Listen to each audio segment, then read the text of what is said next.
தற்போதைய அண்மை செய்தி ஒன்றை பார்க்கிறோம். விக்கிரவாண்டி அருகே தனியார் பள்ளியில் கழிவுநீர் தொட்டிக்குள் விழுந்து 4 வயது குழந்தை உயிரிழந்திருக்கிறது.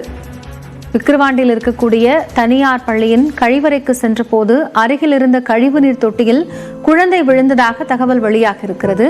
பள்ளியின் கழிவுநீர் தொட்டிக்குள் குழந்தை விழுந்த நிலையில் 4 வயது குழந்தை உயிரிழந்துள்ளது.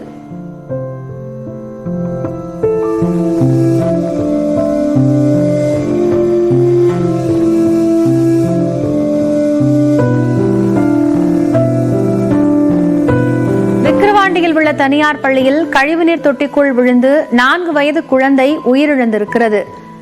கழிவறைக்கு சென்றிருந்த போது அருகில் இருந்த கழிவுநீர் தொட்டியில் குழந்தை தவறி விழுந்ததாக தகவல் வெளியாகியிருக்கிறது. இதையடுத்து கழிவுநீர் தொட்டிக்குள் விழுந்த 4 வயது குழந்தை உயிரிழந்திருக்கிறது.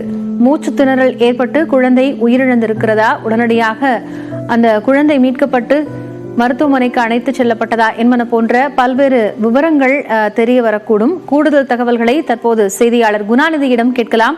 குணாநிதி, இந்த 4 வயது குழந்தை உயிரிழந்திருக்கிறது. சம்பவம் எப்படி நிகழ்ந்தது? கழிவுநீர் தொட்டி பாதுகாப்பாக மூடப்படலையா?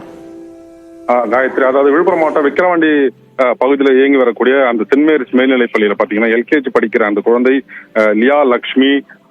இந்த குழந்தை பாத்தீங்கன்னா இன்று மதியம் ஒரு 2 மணி அளவுல அதாவது கழிவறைக்கு சென்றிருக்கிறாங்க. சென்று திரும்பி வரும்போது கழிவறைக்கு அருகே இருக்கக்கூடிய அந்த கழிவறை தொட்டியில் வந்து பாத்தீங்கன்னா தவறி வந்து விழுந்திருக்கிறாங்க. கழிவறை தொட்டியின் மீது பாத்தீங்கன்னாக்கா அதாவது ஏற்கனவே அமைக்கப்பட்ட அந்த தகர ஷீட் என்பது சேதமடைந்திருந்திருக்கிறது. அதில் குழந்தை ஏறி நின்ற பொழுது அது உள்ளே விழுந்து குழந்தை என்பது உயர்ந்திருக்குது. தற்போது பாத்தீங்கன்னா சம்பவ இடத்துல விக்கிரவாண்டி காவல்துறையினர் பாத்தீங்கன்னா விசாரணை என்பது மேற்கொண்டு வராங்க. குழந்தையின் உடல் என்பது மீட்கப்பட்டு விழுப்புரம் அரசு மருத்துவக் கல்லூரி மருத்துவமனைக்கு கொண்டு செல்லப்பட்டிருக்குது. தொடர்ந்து பாத்தீங்கன்னாக்கா இப்பகுதியில பெற்றோர்கள் குவிந்து வந்து பாத்தீங்கன்னாக்கா ஒரு கடும் எதிர்ப்பு தெரிவித்து வராங்க. ஒரு பாதுகாப்பற்ற சூழல்ல தற்போது அந்த கழிவுநீர் தொட்டி என்பது பராமரிக்க வந்திருக்குது. இதனை வந்து உடனடியாக வந்து காவல்துறை நடவடிக்கை எடுக்க வேண்டும் என தொடர்ந்து பெற்றோர்கள் இப்பகுதியில் முற்றுகையிட்டு வராங்க. காயத்ரி, குணாநிதி, பார்ப்பதற்கே வந்து பாதுகாப்பற்ற நிலையில அந்த கழிவுநீர் தொட்டி இருப்பதாக தெரிகிறது. ஏன் வந்து உரிய நடவடிக்கையை பள்ளி நிர்வாகம் தரப்பிலிருந்து எடுக்கல? மாற்று ஏற்பாடாக அந்த கழிவறையை அமைக்கக்கூடிய பணிகள் எல்லாம் செய்யலையா? என்ன பிரச்சனை? நிச்சயமாக, அதாவது கழிவறைக்கு செல்வதற்கு முன்பாகவே அந்த கழிவுநீர் தொட்டி என்பது இருப்பதன் காரணமாக அதனை கடந்தே குழந்தைகள் அந்த கழிவுநீர் அதாவது கழிவறைக்கு செல்லக்கூடிய அந்த ஒரு நிலை என்பது இருக்கிறது. அதன் காரணமாகவே பாத்தீங்கன்னாக்கா குழந்தைகள் வந்து பாத்தீங்கன்னா தற்போது அந்த கழிவுநீர் தொட்டியில தவறி விழுந்திருக்கிறாங்க.